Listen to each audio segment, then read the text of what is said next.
She'll regret this the moment she discovers who she's really dealing with. The words echoed in my mind as I watched Jessica Parker stride into our anniversary celebration uninvited, her designer heels clicking against the marble floor of the country club like a countdown to her own destruction. My husband, Ryan, froze mid-laugh, his champagne glass suspended halfway to his lips as his ex-wife materialized in our private dining room like a malevolent spirit summoned by bitter memories. "Surprised to see me, darling?" Jessica's voice dripped with false sweetness as she surveyed our intimate gathering of 20 guests, her calculating gaze settling on me with predatory satisfaction. "I hope you don't mind the intrusion, but I have some rather important news that simply couldn't wait." The irony might have been amusing if it weren't so perfectly orchestrated. Jessica had chosen this moment, our 5th wedding anniversary celebration, to make her grand entrance. But what she didn't know was that I had been expecting her. Before we begin, I want to thank you for joining this journey. Ever felt like someone was deliberately trying to destroy your happiness? Today's story of a woman whose manipulative ex-wife crashed her anniversary party might resonate deeply. If you enjoy tales of careful planning and poetic justice, hit subscribe. It's free and helps our community grow. Now let's watch as Jessica discovers exactly whose intelligence she's been underestimating. I am Sarah Mitchell Davis, a forensic accountant with a specialty in uncovering financial deception. Not that Jessica knew this when she began her campaign of harassment 6 months ago. That was entirely by design. "Jessica," Ryan said finally, his voice carefully controlled, though I could see the tension in his shoulders. "This is a private event. You weren't invited." She laughed, a sound like crystal breaking. "Oh, Ryan, after everything we shared, after the child we created together, surely I don't need an invitation to speak with my daughter's father?" The collective intake of breath from our guests was audible. This was new territory even for Jessica, whose previous attempts at interference had been limited to showing up at Ryan's office or sending lengthy emails about their supposed shared custody responsibilities for a child she'd never allowed him to meet. I set down my wine glass with deliberate precision, the movement catching Jessica's attention. She turned to me with a smile that never reached her eyes, her gaze flickering over my simple black dress and understated jewelry with barely concealed contempt. "And you must be the replacement," she said, her tone suggesting I was furniture rather than a person. How nice that Ryan found someone so accommodating. "Jessica Parker," I replied evenly, rising from my chair with the practiced grace my mother had drilled into me during childhood etiquette lessons. How unexpected, though not entirely unwelcome. Her perfectly sculpted eyebrows rose slightly at my response. She'd been expecting tears, outrage, or uncomfortable retreat. Instead, I moved toward the small antique writing desk positioned near the French doors leading to the terrace, where our wedding planner had thoughtfully placed our anniversary cards and gifts. "I was just thinking about you today. In fact, I have something that belongs to you."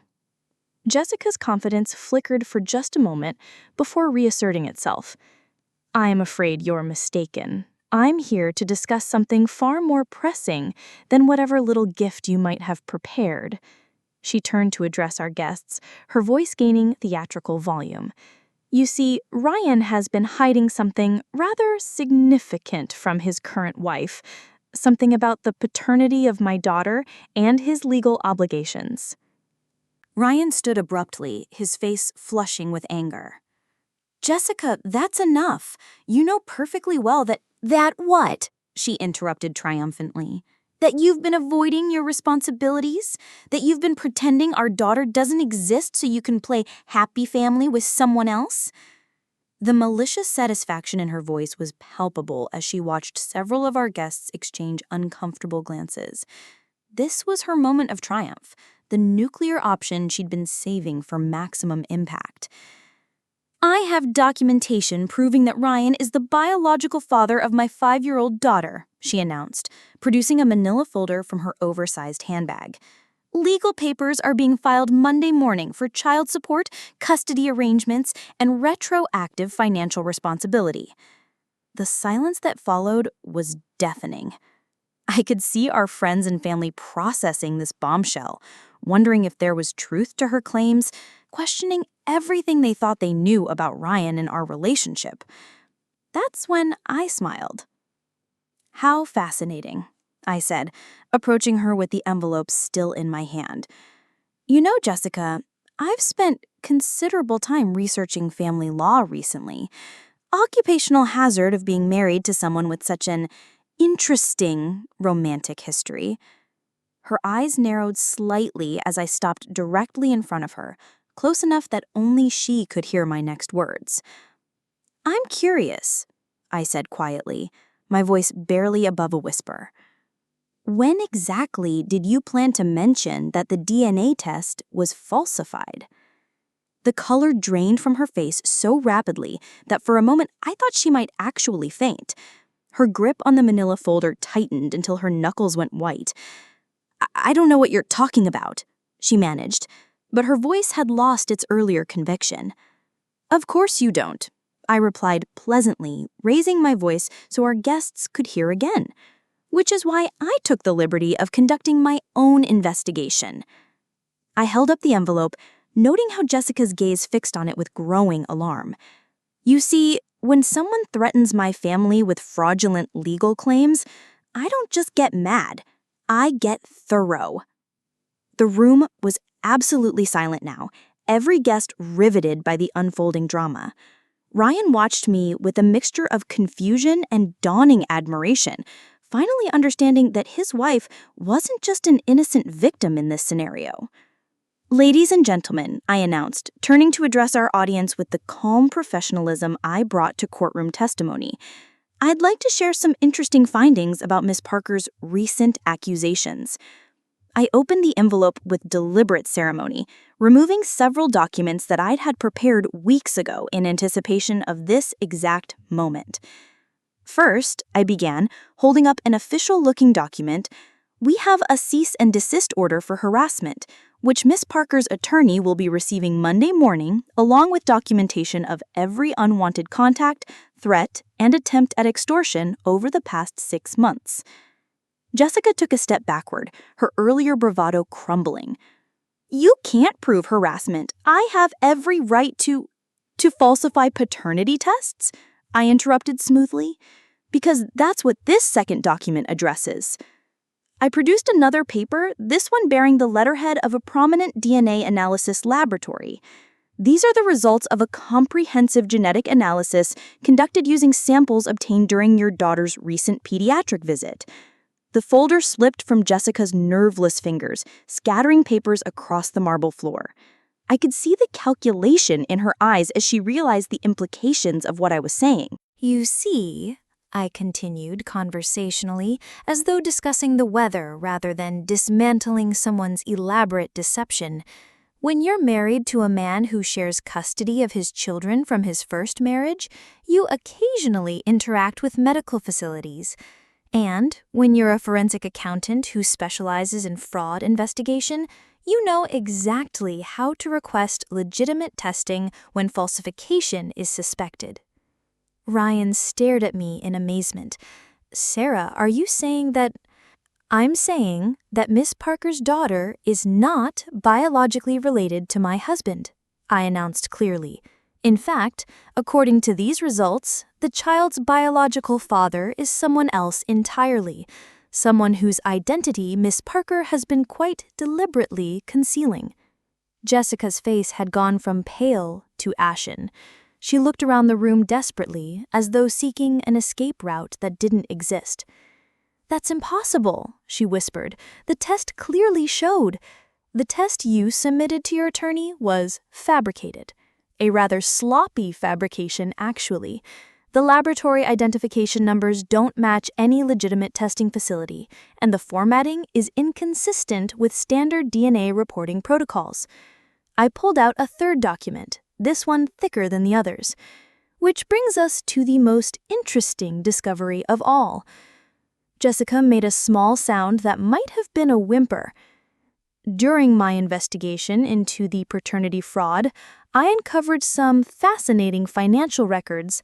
It seems Miss Parker has been receiving substantial child support payments from another individual for the past 5 years. Payments that continued even while she was attempting to extort money from my husband for the same child. The gasps from our guests were audible now. Several people exchanged shocked glances while others simply stared at Jessica in disbelief.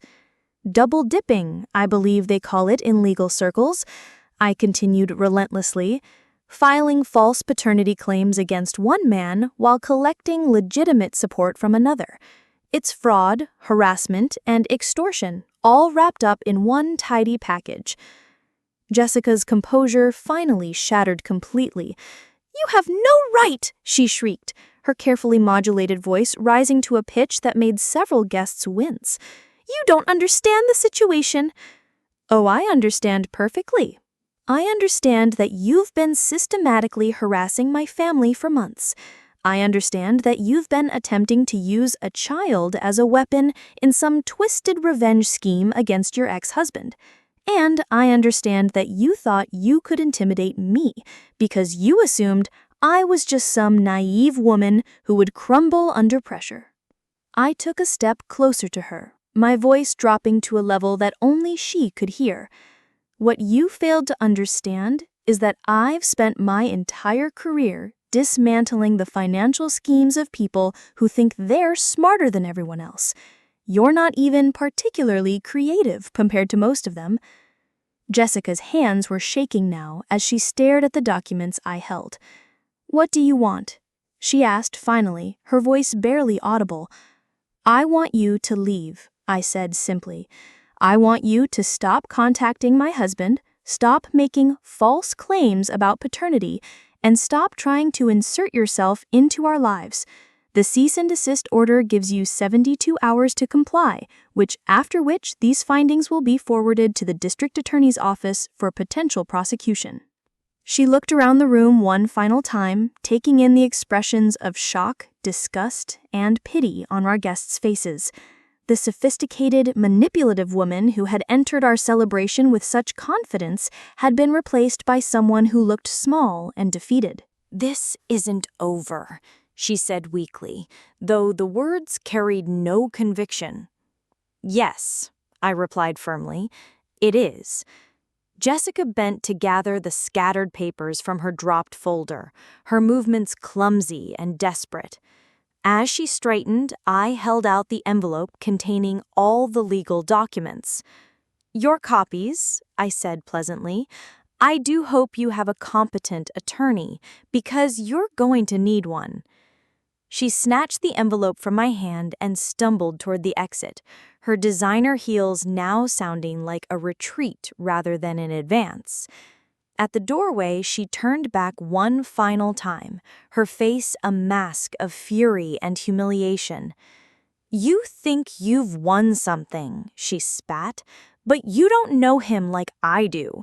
You don't know what he's capable of." I smiled serenely. "You're absolutely right. I don't know Ryan the way you knew him. I know him as the man he became after he stopped being married to you.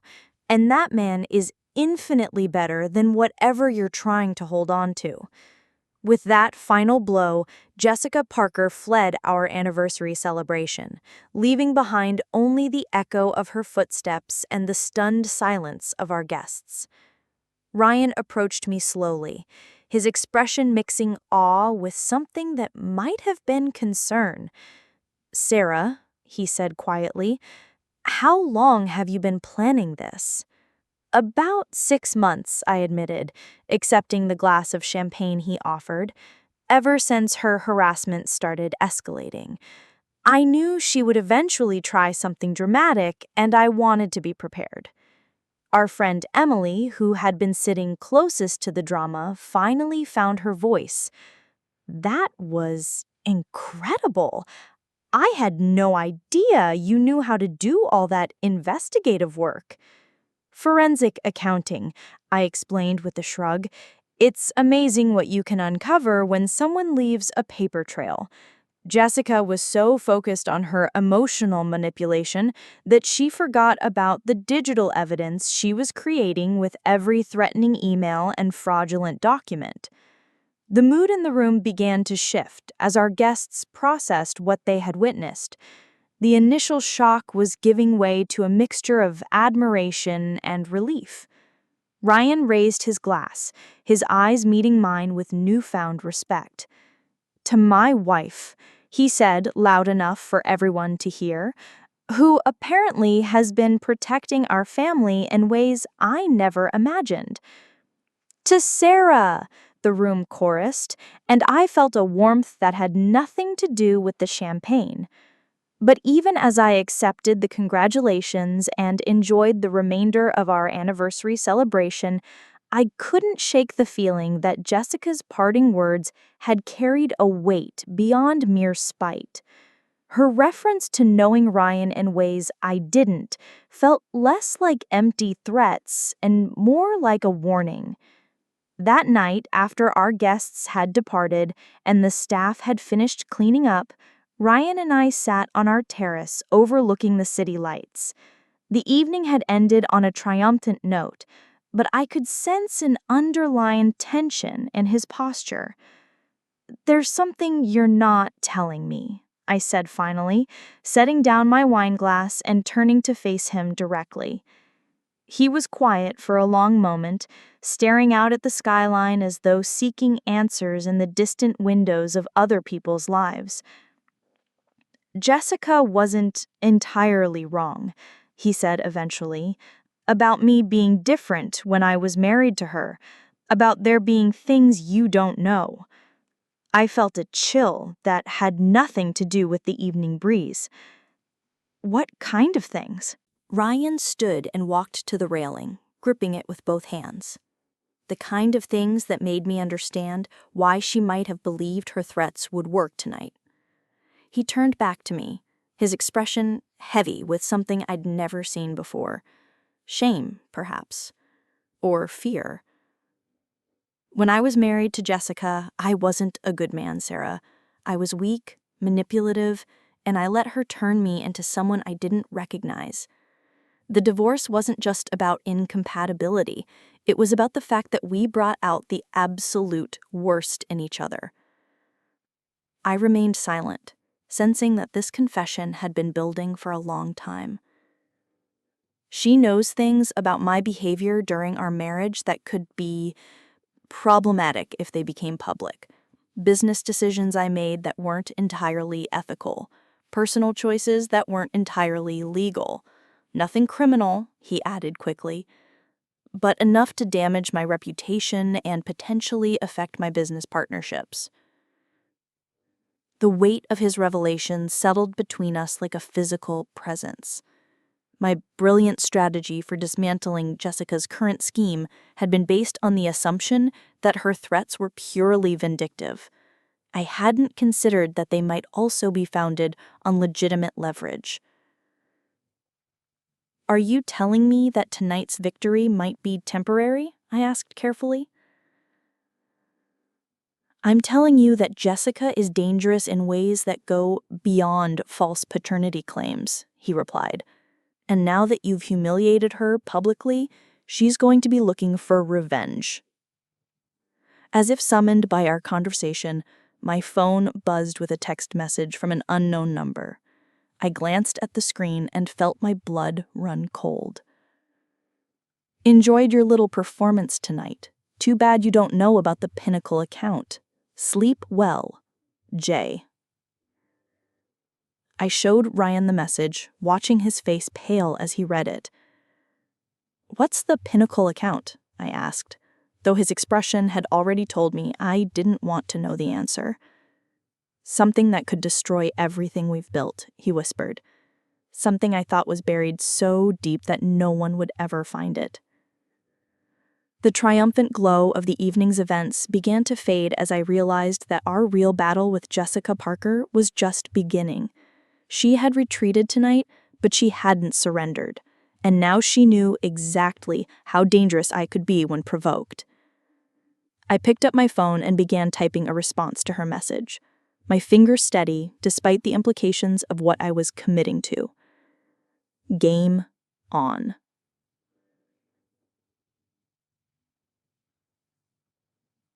The next morning arrived with deceptive normalcy.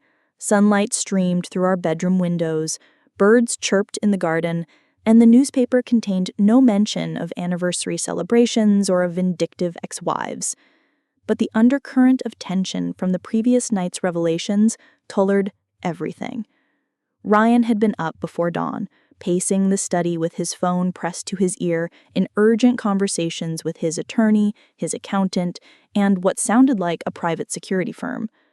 I caught fragments of discussions about document retention, asset protection, and something called crisis management protocols. By the time I emerged from the shower, dressed in my usual professional armor of tailored suit and understated jewelry, he was waiting in the kitchen with coffee and an expression of grim determination. I've scheduled an emergency meeting with my legal team this afternoon. They need to understand the full scope of what Jessica might be threatening us with. And the Pinnacle account? I asked, accepting the coffee gratefully. His jaw tightened. I'll explain everything to you before the meeting. You have a right to know what you're married to. The phrase sent a chill through me. In the 18 months we'd been married, Ryan had never spoken about his past with such foreboding. I'd known about his acrimonious divorce, of course, and the fact that his first marriage had ended badly, but I'd assumed it was standard relationship drama rather than something that could threaten our future. Ryan, I said carefully, exactly how bad are we talking about here? Before he could answer, my own phone rang. The caller ID showed my office number, which was unusual for a Saturday morning. I answered with some trepidation. Sarah, thank God you picked up. It was my assistant, Lisa, and she sounded uncharacteristically flustered. I'm at the office finishing up the Thompson audit, and there's been a situation. What kind of situation? Someone broke into your office last night.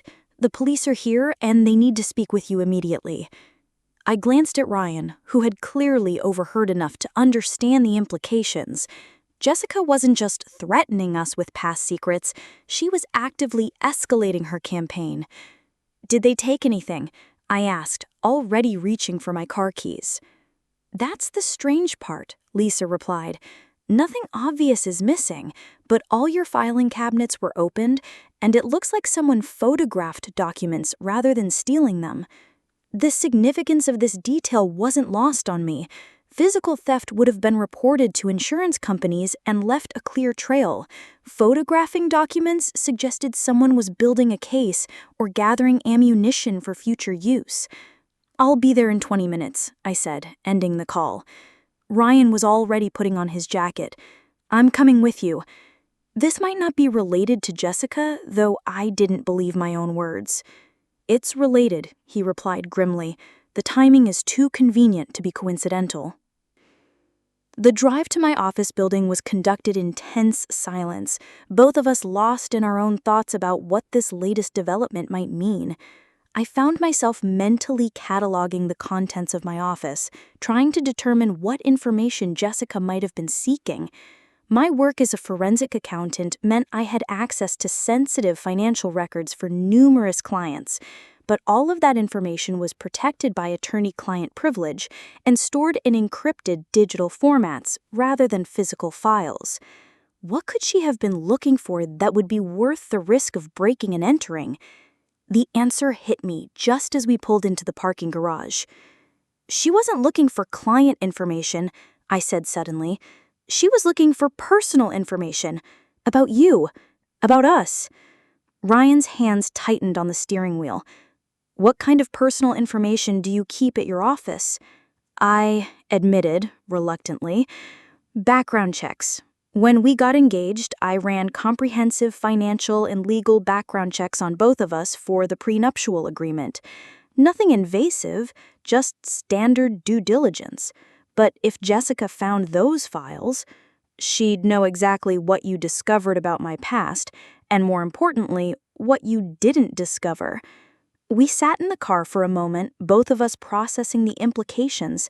If Jessica had access to my investigative methods and findings, she would know precisely which areas I hadn't explored thoroughly. She would know where my blind spots were. The police officer who met us at my office building was a middle-aged detective named Rodriguez, who specialized in white-collar crime. She walked us through the break-in, pointing out the subtle signs of professional searching techniques. Whoever did this knew what they were looking for, Detective Rodriguez explained. They went straight to specific filing cabinets and ignored obvious targets like computer equipment or petty cash. This wasn't random vandalism or opportunistic theft. I surveyed my office, noting the careful way documents had been rifled through and replaced. Most people wouldn't have noticed the disturbance, but my professionally trained eye caught the subtle disorganization. "The security cameras?" I asked. "Disabled," the detective replied, "but not destroyed. Someone with technical knowledge bypassed the system temporarily, then restored it before leaving. We're checking surrounding buildings for external footage, but I wouldn't hold my breath." As the police finished their investigation and departed, I began the process of determining exactly what information had been compromised. It didn't take long to identify the target. "The prenuptial agreement files are gone," I told Ryan, holding up an empty folder that should have contained our complete financial disclosure documents. Not stolen, but definitely copied. His face went ashen. "Those files contain everything, don't they? All the financial records from my first marriage, the business partnerships, the investment accounts?" "Including detailed breakdowns of every transaction over the past 7 years, I confirmed. "If Jessica has copies of those documents, she has a roadmap to every financial decision you've made since your divorce." We stood in my violated office, both of us understanding that the game had shifted dramatically. Jessica wasn't just threatening us with vague accusations about Ryan's past. She now had access to detailed documentation that could support whatever claims she chose to make. "The Pinnacle account," Ryan said quietly. "It's going to be in those files." "Then you'd better tell me what it is before she decides to use it against us." For the next hour, Ryan explained the full scope of what Jessica now knew. The Pinnacle account had been a shell corporation he'd established during his divorce proceedings to hide assets from the settlement. Not technically illegal, but ethically questionable and potentially problematic if examined by regulatory authorities or business partners who valued transparency. "I was angry," he said, his voice heavy with regret. "Jessica was trying to take everything in the divorce, including business assets that predated our marriage. The Pinnacle account was my way of protecting what I'd built before I met her." "How much money are we talking about?" I asked, though I suspected I already knew from the documents I'd reviewed during our prenuptial negotiations. $2.3 million, he admitted. "Hidden for 6 months during the divorce proceedings, then gradually reintegrated into my legitimate accounts after the settlement was finalized." I sat heavily in my desk chair, processing the implications. While Ryan's actions weren't criminal, they represented the kind of financial manipulation that could destroy his reputation and business relationships if made public. More concerning was the fact that Jessica clearly had a plan for using this information. "There's something else," Ryan continued reluctantly. "During the time the Pinnacle account was active, I made some investment decisions that I wouldn't want scrutinized. Nothing illegal, but aggressive. The kind of risk-taking that could be portrayed as reckless or irresponsible by someone with sufficient motivation." My phone buzzed with another text from Jessica's number. "Found some interesting reading material in your office files. The Pinnacle documentation is particularly fascinating. Shall we discuss terms for keeping this information private? I showed the message to Ryan, watching him recognize the confirmation of our worst fears. She's not going to stop, I said, finally. This isn't about winning you back, or even about revenge for tonight's humiliation. This is about control. She wants to have permanent leverage over our lives. What do you suggest we do? I stood up, straightening my jacket with the same deliberate precision I'd used when serving Jessica with papers the night before. We do what I do best. We investigate. Ryan looked confused. Investigate what? She already has everything she needs to destroy me. She has information about your past, I corrected, but she's made a critical error in targeting me. She's assumed that because I love you, I'll be willing to sacrifice my principles to protect you. She's also assumed that her own past is cleaner than yours. Understanding began to dawn in Ryan's expression.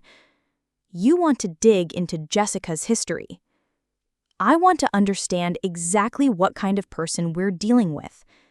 People who are willing to commit fraud, blackmail, and breaking and entering don't typically limit their criminal behavior to one specific vendetta. If Jessica has been running schemes against you, odds are she's been running schemes against other people too. I began pulling files from my intact cabinets, gathering the research materials I'd need for a comprehensive background investigation. The difference between Jessica and me is that she's operating from emotion, while I'm operating from expertise. She's angry and reactive. I'm methodical and thorough. What if you don't find anything useful? Ryan asked. Then we'll face whatever consequences come from the Pinnacle account, I replied honestly. But I have a feeling that someone with Jessica's pattern of behavior has left more than one paper trail. As I organized my research materials, my phone rang with a call from Detective Rodriguez. Ms. Mitchell-Davis, I wanted to follow up on this morning's break-in. We've reviewed security footage from the building across the street, and we have a clear image of your intruder. And? It's a woman matching the description of the individual you mentioned might be involved, Jessica Parker. We have enough evidence to obtain a warrant for her arrest on breaking and entering charges. I glanced at Ryan, weighing our options. Having Jessica arrested would stop her immediate harassment, but it would also escalate the situation to a level where she might feel compelled to release whatever information she'd gathered out of desperation. Detective Rodriguez, I appreciate the quick work, but I'd like to hold off on the arrest warrant for now. I think there might be a more comprehensive solution that addresses the broader pattern of harassment. Your call, she replied, but the evidence isn't going anywhere. If you change your mind, we can move forward with charges at any time. After ending the call, I turned to Ryan with a determined expression. Jessica thinks she's gained the upper hand by stealing my files. What she doesn't realize is that she's just provided me with probable cause to conduct the most thorough investigation of her background that money can buy. And if that investigation doesn't turn up anything useful, then we'll know we're dealing with a criminal mastermind rather than an opportunistic fraud. But something tells me that Jessica Parker has been underestimating a lot of people for a very long time, and that kind of arrogance always leaves evidence. As we left my violated office, I felt the familiar thrill of beginning a complex investigation. Jessica had chosen to make this personal, and she'd made the mistake of targeting someone whose profession was uncovering hidden truths. The game was far from over. In fact, it was just beginning. That evening, I transformed our dining room into a command center for what I was privately calling Operation Vindication. Legal pads covered the table, my laptop displayed multiple browser windows with database searches, and my phone was set to speaker mode for the series of calls I'd be making to professional contacts. Ryan had initially offered to help, but I gently suggested he might be more useful handling damage control for his business interests, while I focused on intelligence gathering. The truth was that I worked better alone when conducting sensitive investigations, and I suspected the next few hours would require my complete concentration. My first call was to Rebecca Torres, a private investigator who specialized in financial crimes and had assisted me on several complex fraud cases. Rebecca had access to databases and resources that weren't available through normal channels, and more importantly, she owed me a favor from a case where my testimony had helped her client avoid federal charges. "Sarah, what can I do for you?" Rebecca's voice was warm but professional. It was nearly 9 p.m., but she was used to emergency calls from forensic accountants dealing with time-sensitive situations. "I need a comprehensive background investigation on someone," I said without preamble. "Jessica Parker, age 34, recently divorced, residing in the metropolitan area. I need everything: financial records, employment history, legal proceedings, property ownership, social media analysis, the works." "Time frame?" "Yesterday," I replied. "This is connected to an active harassment case that escalated to breaking and entering today. I have reason to believe this subject may be involved in ongoing financial fraud beyond what I've already documented." Rebecca was quiet for a moment, processing the implications. "Are we talking about criminal behavior or civil liability?" "Potentially both. I've already documented paternity fraud and extortion attempts. The break-in suggests escalation to more serious crimes. I need to know if there's a pattern of similar behavior with other victims." "Send me everything you have so far. I'll start pulling records tonight and should have preliminary findings by tomorrow afternoon." My second call was to Dr. Amanda Foster, a forensic psychologist who consulted on cases involving harassment and stalking behavior.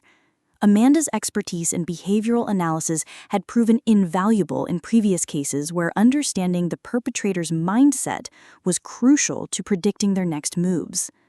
"Dr. Foster, I have a situation that would benefit from your professional insight," I began, then provided a detailed summary of Jessica's escalating behavior over the past 6 months. The progression from emotional manipulation to property crime suggests someone who's losing control of their ability to achieve their objectives through normal means. The break-in represents a significant escalation in risk tolerance. Someone who crosses that line is likely to continue escalating unless they achieve their goal or face serious consequences. "What would you expect her next move to be?" "Based on the pattern you've described, she's likely to attempt more direct confrontation or public humiliation. The anonymous harassment phase has clearly failed, so she'll probably try to force a resolution through exposure or ultimatums." This assessment aligned with my own instincts about Jessica's likely strategy. Armed with the stolen financial documents, she would probably attempt to leverage them for maximum impact rather than holding them indefinitely. My third call was to Martin Webb, a white-collar criminal defense attorney who had worked on several cases involving financial manipulation and blackmail. Martin's perspective would be crucial for understanding the legal implications of both Jessica's actions and Ryan's potential exposure. "Martin, I need to understand the criminal implications of someone using stolen financial documents for extortion purposes," I said, then explained the current situation. "The breaking and entering charge is straightforward," Martin replied. "But if she attempts to use the stolen documents for blackmail or extortion, that elevates to felony territory. The challenge will be proving intent if she's careful about how she phrases her threats." "What about Ryan's exposure regarding the Pinnacle account?" "Ethically questionable, but probably not criminal unless there's evidence of tax evasion or fraud beyond simple asset concealment during divorce proceedings. The bigger risk is reputational and professional rather than legal." This information was reassuring, but didn't address the core problem of how to neutralize Jessica's ability to cause damage. By midnight, I had established the framework for a comprehensive investigation into Jessica's background and current activities. Rebecca would handle the financial and legal research, Dr. Foster would provide behavioral analysis, and Martin would advise on legal strategy as developments unfolded. As I organized my notes and prepared for what I expected would be a long week of investigation, Ryan appeared in the doorway with a cup of tea and a concerned expression. "Any preliminary insights?" he asked, settling into the chair across from me. "Jessica's escalation pattern suggests she's operating under time pressure. Either she needs money urgently or she's facing some kind of deadline that's driving her increasingly desperate behavior." "What kind of deadline?" "That's what I intend to find out. People don't typically go from threatening emails to committing felonies unless they're facing serious consequences for inaction." Ryan was quiet for a moment, staring at the organized chaos of my investigation materials. "Sarah, I need you to know that whatever you discover about my past and whatever consequences come from Jessica's threats, I don't regret marrying you. You've brought more integrity and purpose to my life than I thought possible." "Don't start writing my eulogy yet," I replied with a smile. "This investigation is just getting started." The next morning brought the first breakthrough. Rebecca called while I was still reviewing notes over breakfast, her voice carrying the excitement of someone who had struck gold in the data mines. "Sarah, you need to hear this," she said without preamble. "Jessica Parker is not just a vindictive ex-wife. She's running a sophisticated, long-term fraud scheme involving multiple victims." I set down my coffee cup and grabbed a notepad. Details. 3 other men in the past 5 years, all wealthy divorces, all targeted with similar patterns of harassment and financial manipulation. But here's the interesting part. She's not just demanding money from them, she's systematically identifying and exploiting their business vulnerabilities. Elaborate. First victim, Michael Thompson, tech entrepreneur. Jessica discovered he was using questionable labor practices in his overseas manufacturing facilities. She documented everything, then demanded ongoing payments to keep the information private. He's been paying her approximately $10,000 per month for 2 years. I felt a chill of recognition. Jessica's approach to Ryan wasn't just personal vindictiveness, it was a refined business model. Second victim, David Martinez, real estate developer. Jessica uncovered evidence that he was using unlicensed contractors and cutting corners on safety inspections. Similar pattern, ongoing payments to prevent public exposure. $15,000 per month for 18 months. And the third? James Wilson, investment banker. This one's particularly relevant to your situation. Jessica discovered that he had been hiding assets during his divorce, similar to the Pinnacle account situation. She's been collecting $25,000 per month from him for over a year. The implications were staggering. Jessica wasn't just threatening Ryan. She was operating what amounted to a professional blackmail enterprise, targeting wealthy men with information she gathered during relationships or through subsequent investigation. "How did you uncover this pattern?" I asked. "Financial analysis," Rebecca replied. "Jessica's bank records show regular monthly deposits from multiple sources that don't correspond to any legitimate employment or business income. When I cross-referenced the deposit dates and amounts with public record searches on her known associates, the pattern became clear." I began scribbling notes furiously, my mind racing with the implications. "Rebecca, this is huge. We're not dealing with a spurned ex-wife. We're dealing with a career criminal." "It gets better," she continued. "I also found evidence that she's been using private investigators to gather information on potential targets. Professional surveillance, background checks, financial investigations, the whole works. She's been systematically identifying wealthy men with vulnerabilities and then positioning herself to exploit those weaknesses." "How did she target Ryan initially?" "That's where it gets personal," Rebecca said, her tone darkening. "Based on the timeline, she didn't discover Ryan's vulnerabilities after their divorce ended. She discovered them during the marriage and has been planning this extortion scheme since before their divorce was finalized."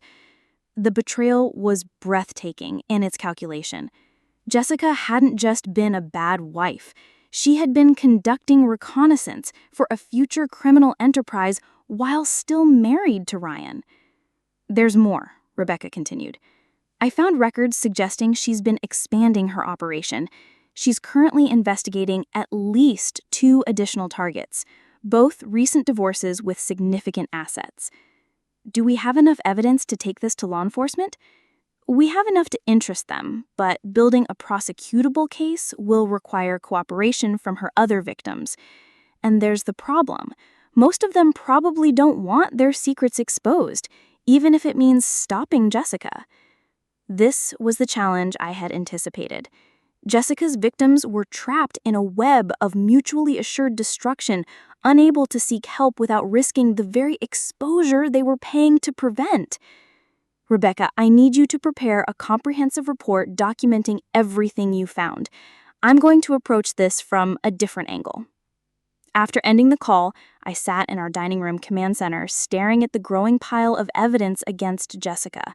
The scope of her criminal enterprise was far beyond what I had initially suspected, but it also presented opportunities that a simple harassment case would not have offered. Ryan appeared with fresh coffee, his expression hopeful. Good news? Complex news, I replied. Jessica isn't just targeting us. She's been running a professional extortion operation for years, with multiple victims paying her monthly to keep their secrets hidden. His face went pale. How many victims? At least 3 confirmed, possibly more. And Ryan, she's been planning this since before your divorce was final. She's been gathering information on you for years, waiting for the right moment to strike. The implications settled over him like a weight. So everything, the sudden interest in reconciliation, the false paternity claims, even showing up at our anniversary, it was all calculated? Every bit of it, I confirmed. But here's the thing about professional criminals. They always get overconfident. Jessica has been successful for so long that she started taking unnecessary risks, like breaking into your office. Exactly. And that's going to be her downfall. I pulled out my phone and began composing a text message to Jessica's number. Ryan watched with concern as I typed. "What are you doing?" "I'm setting a trap," I replied, showing him the message before sending it. Jessica, I've reviewed the documents you obtained from my office. I think we need to discuss terms for a mutually beneficial arrangement. Are you available to meet tomorrow evening? Ryan stared at me in shock. Sarah, you can't seriously be considering paying her off. I'm not, I said with a smile. I'm inviting her to incriminate herself. Within minutes, Jessica responded, finally showing some sense. Westfield Hotel Bar, 8 p.m. tomorrow. Come alone. Perfect, I said, forwarding the message to Detective Rodriguez with a brief explanatory note. Ryan still looked confused. I don't understand your strategy here. Jessica thinks she's finally broken me down, I explained. She thinks the evidence of her professional extortion operation will frighten me into compliance. What she doesn't realize is that I now have evidence of her criminal enterprise, and tomorrow night she's going to provide me with recorded proof of her blackmail attempt. Recorded? Detective Rodriguez is going to wire me for the meeting. Jessica has been very careful to keep her threats vague and indirect in writing, but face-to-face negotiations tend to be more explicit. One recorded conversation where she clearly states her extortion demands, and we'll have everything we need for a criminal prosecution. Understanding began to dawn in Ryan's expression. And once she's facing felony charges, her other victims will be more willing to cooperate, I finished. It's much easier to testify against someone who's already been arrested than to be the first person to come forward. The rest of the day was spent in preparation. Detective Rodriguez briefed me on the recording equipment and legal requirements for gathering admissible evidence. Martin Webb coached me on how to elicit incriminating statements without entrapment. Dr. Foster provided guidance on psychological tactics for keeping Jessica talking. By the time I arrived at the Westfield Hotel the following evening, I was thoroughly prepared for what I expected would be the final confrontation in Jessica's campaign against our family. The hotel bar was elegantly appointed with dim lighting and discreet seating arrangements, exactly the kind of place where someone might conduct confidential business discussions. I spotted Jessica immediately, seated at a corner table with clear sightlines to all entrances. She had chosen her position strategically, I noted with professional appreciation. Jessica, she said with false warmth as I approached, I'm so glad you've decided to be reasonable about our situation. Jessica, I replied, taking the seat across from her, I have to admit I underestimated the scope of your research. She smiled with genuine satisfaction. Most people do. They see an emotional ex-wife and assume I'm operating purely from spite. They never suspect that I might actually be quite good at this. Quite good at what, exactly? I asked, keeping my voice conversational. At identifying opportunities, she replied, taking a sip of her martini. At recognizing when someone has built their success on foundations that wouldn't withstand close scrutiny. Like Ryan's business practices? Like Ryan's deliberate fraud during our divorce proceedings, Sarah. The Pinnacle account wasn't just asset concealment, it was a systematic scheme to defraud me of my rightful settlement. I leaned forward slightly, projecting the image of someone who was beginning to understand the seriousness of her situation. What exactly are you proposing? Jessica's eyes glittered with triumph. A business arrangement. Ryan continues to profit from his questionable financial practices, and I receive compensation for my discretion. $25,000 per month transferred to an account I'll specify. In return, the information about Pinnacle and his other irregularities remains confidential. Other irregularities? Oh, Sarah, she said with condescending amusement. The Pinnacle account was just the beginning. Your husband has been cutting corners and bending rules for years.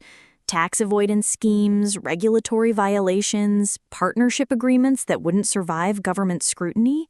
I have documentation of all of it. And if we refuse to pay, then I begin sharing my research with his business partners, regulatory agencies, and perhaps a few journalists who specialize in financial corruption stories.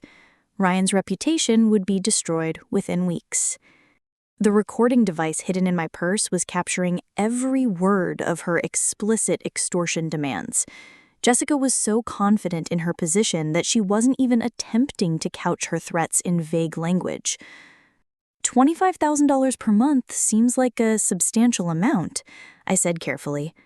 It's a bargain compared to what Ryan would lose if this information became public, and it's quite reasonable compared to what my other clients pay for similar services. Other clients? Jessica caught herself, realizing she had revealed more than intended, but her confidence quickly reasserted itself. I have a gift for identifying men who have built their success on questionable foundations, she said with a predatory smile.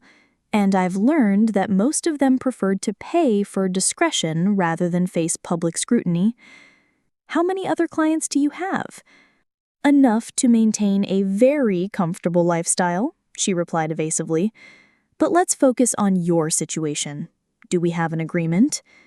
I pretended to consider her proposal, letting the silence stretch to encourage her to continue talking. Sarah, I want you to understand that this isn't personal, it's simply business. Ryan made choices that created vulnerabilities, and I'm offering him a way to manage those vulnerabilities discreetly. And if he refuses, then he faces the consequences of his actions, she said with a shrug. But I should mention that refusing my initial offer typically results in escalated terms. The monthly payment increases, and additional information tends to surface. Additional information? I'm very thorough in my research, Jessica replied, and I've found that men who hide one secret usually have others. Ryan's financial irregularities are just what I've documented so far. The implicit threat was clear. Jessica wasn't just demanding payment for existing information. She was threatening to continue investigating until she found additional leverage. I'll need to discuss this with Ryan, I said finally. Of course, Jessica replied graciously, but I'll need an answer within 48 hours. After that, I begin exploring other options for recouping my investment in this research. What happens after we start paying? How do we know this won't just continue indefinitely? Jessica laughed, a sound entirely devoid of warmth. Oh, Sarah, it absolutely continues indefinitely. That's the beauty of the arrangement. As long as Ryan's secrets remain valuable, my discretion remains expensive. The recording device had captured everything I needed: explicit extortion demands, threats of escalation, and clear admission of ongoing criminal enterprise. Jessica had incriminated herself so thoroughly that even the most defense-friendly prosecutor would have no difficulty securing a conviction. "I think I understand the arrangement now," I said, standing to leave. "I'm sure you do," she replied with satisfaction. "You're a smart woman, Sarah. Much smarter than Ryan gave you credit for during our marriage." "Thank you for the compliment," I said pleasantly, "though I should mention that you're right about my intelligence, but wrong about almost everything else." Her expression shifted slightly, sensing something in my tone that didn't align with the defeated compliance she had been expecting. "I'm sorry?" "Jessica, you've just spent the last 30 minutes confessing to multiple felonies while being recorded by the police," I said calmly. "Extortion, blackmail, fraud, and conspiracy charges should be filed by tomorrow morning." The color drained from her face as she realized the implications of what I was saying. "You're lying," she whispered. "You came here to negotiate." "I came here to gather evidence," I corrected, "and you've been remarkably cooperative in providing it." Jessica's composure finally shattered completely. "You can't do this. Ryan's secrets will still be exposed." "Actually, they won't. Because my investigation into your background revealed that you've been systematically extorting multiple victims for years. When those other victims learn that you've been arrested and that cooperating with prosecution will end their ongoing payments, I suspect they'll be quite willing to testify against you." She stared at me in shock, finally understanding that she had been outmaneuvered at every step. "The brilliant thing about your criminal enterprise is that it created its own evidence trail. Bank records, communication logs, documented patterns of behavior, it's all admissible in court. And once you're convicted of professional extortion, anything you might say about Ryan's business practices will be dismissed as the desperate lies of a proven criminal." Jessica's hands were shaking as she reached for her purse. "This isn't over." "Yes, it is," I replied firmly. "Detective Rodriguez is waiting outside with an arrest warrant. Your days of terrorizing people with their past mistakes are finished." As if summoned by my words, Detective Rodriguez appeared at our table with 2 uniformed officers. "Jessica Parker," she said officially, "you're under arrest for extortion, blackmail, and breaking and entering." The arrest proceeded smoothly, with Jessica too stunned to offer any resistance. As the officers led her away, she turned back to me with a final glare of pure hatred. "You think you've won something, but you don't know what this will cost you." "I know exactly what it cost.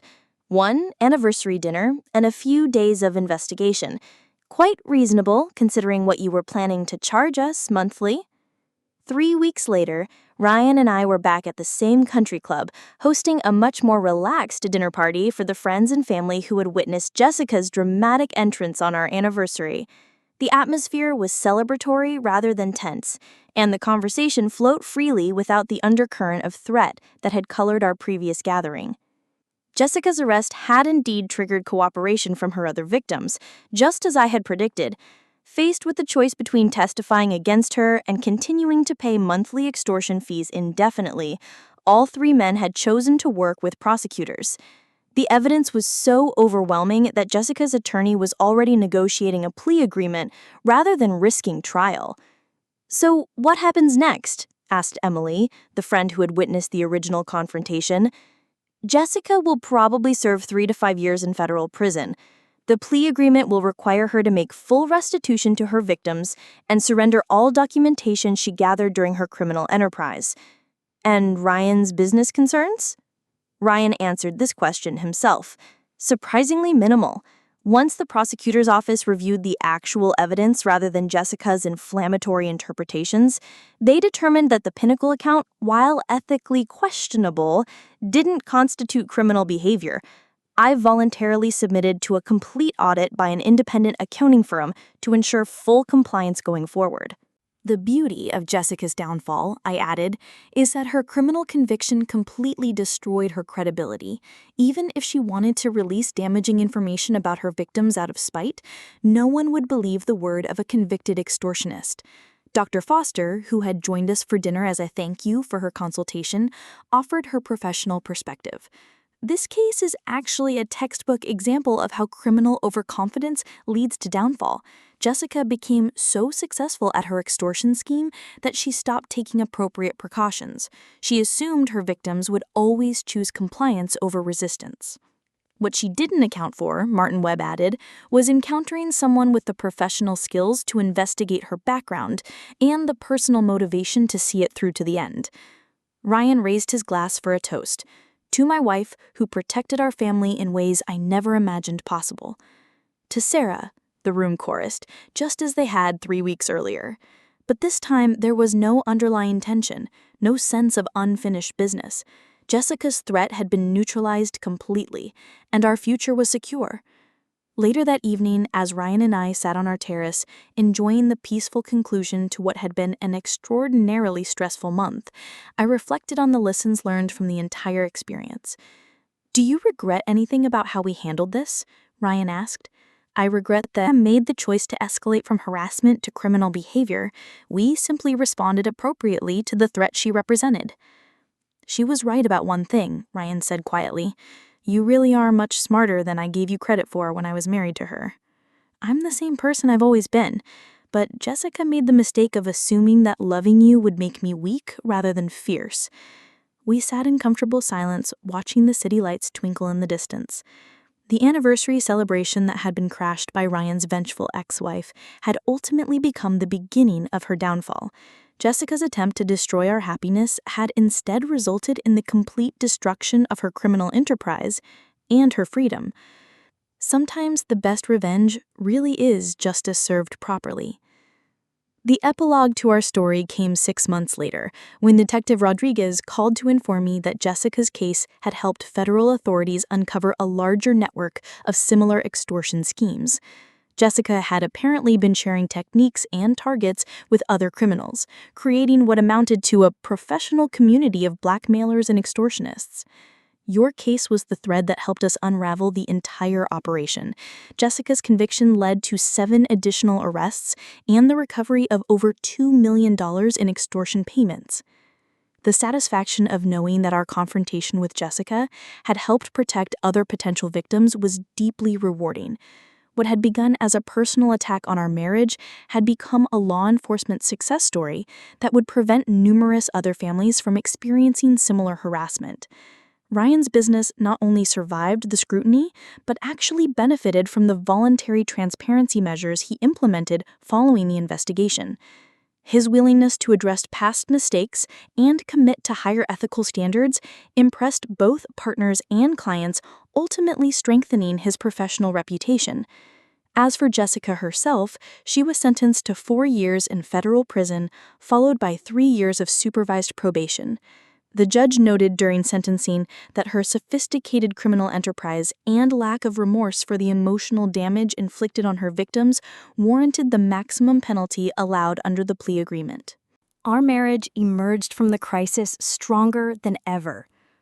The experience of facing a serious threat together had revealed depths of mutual respect and protection that we hadn't previously explored. Ryan gained a new appreciation for my professional capabilities, while I learned to value his willingness to acknowledge past mistakes and commit to better choices. The anniversary that Jessica had crashed with such dramatic effect became an annual reminder not of her vindictive interference, but of our successful defense of everything we had built together. Each year, we celebrate not just our wedding date, but the night we proved that our partnership was stronger than any threat from the past. In the end, Jessica Parker's greatest achievement was inadvertently demonstrating the strength of the very relationship she had tried so desperately to destroy. Her calculated attempt at revenge had backfired so completely that it became a testament to the power of love, intelligence, and strategic thinking working in perfect harmony. Some people crash anniversary parties to cause chaos. Others crash them to discover that they've seriously underestimated who they're dealing with.